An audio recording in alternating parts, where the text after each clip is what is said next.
Well, welcome back, Miss Sylvia. Well, thank you, Miss Laura. Today we are going to make dehydrated raw kale chips. Excellent. So there's a lot of recipes out there. I like to take organic, locally grown kale. It is winter time, so it's in season.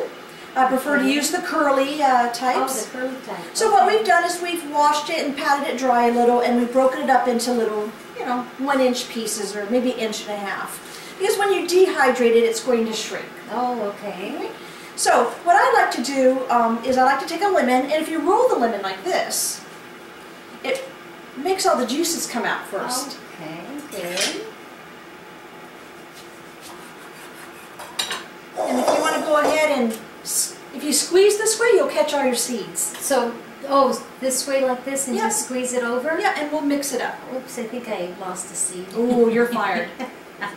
So like this? Yep. Okay, cool. All of it, right? Yep. Keep squeezing? Squeeze until all the juice is out. I've never done it this way before. Yeah, and now you don't have to pick out the seeds. Exactly. There you go. All right, good? Yep. And that becomes compost for your garden. Oops, I lost another seed. Oops. Oh my gosh. Okay. I'm sure I'll lose a seed too. Just to make you feel at home. Why, thank Oh, we you. are at your home. Oh, yes. Thank you. All right. I only had 2 seeds. Very juicy. Notice how much juice comes out when you do that to your lemon. Very, very good. Okay. So, now that we have lemon on it, we're going to add a little salt.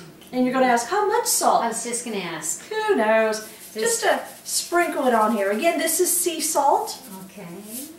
And a little pepper. Because you know what? I kiss it. Keep it simple, silly. Excellent. I like simple. Right. And in today's world, I grew up in the 70s. And I grew up watching The Galloping Gourmet, Julia Child on PBS. And they would cook these beautiful meals with love and simplicity. Nowadays, all these cooking shows seem to be competitions, or the chef's yelling at everybody, and there's a big rush, or there's this eliteness about it where everyone's using equipment that the average Joe doesn't have in his or her kitchen.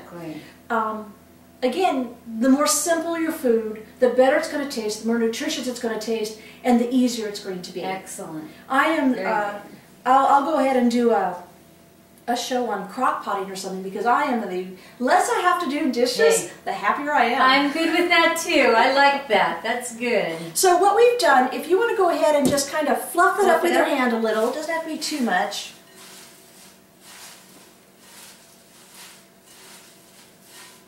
And right here I have some cayenne pepper. Okay. Depending on your taste, you're a little sassy, you probably like a little more heat than the average person.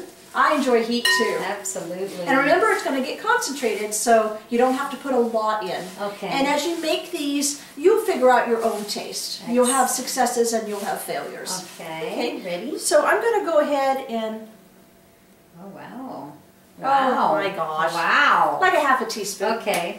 Go ahead and also mix that up. Mixing. And then make sure to wash your hands and not touch your eyes. Absolutely. So now that we have our kale chips, not even chips yet, but now that we have our kale seasoned and mixed up, I'm going to go ahead and spread these out on the dehydrator sheet. You don't need to use a Teflex for this one. You're going to give it a little room to breathe. So, as you can see, this has taken up most of the sheet, and I still have enough for another sheet. You want to dehydrate these at about 115 degrees, and depending on the humidity, we're looking at probably anywhere from 8 to 12 hours for dehydration. Once your chips are dehydrated, you want to keep them in a sealed glass container, and they're good up to, I would say probably about a week. It's a great alternative to potato chips and much more healthier for you.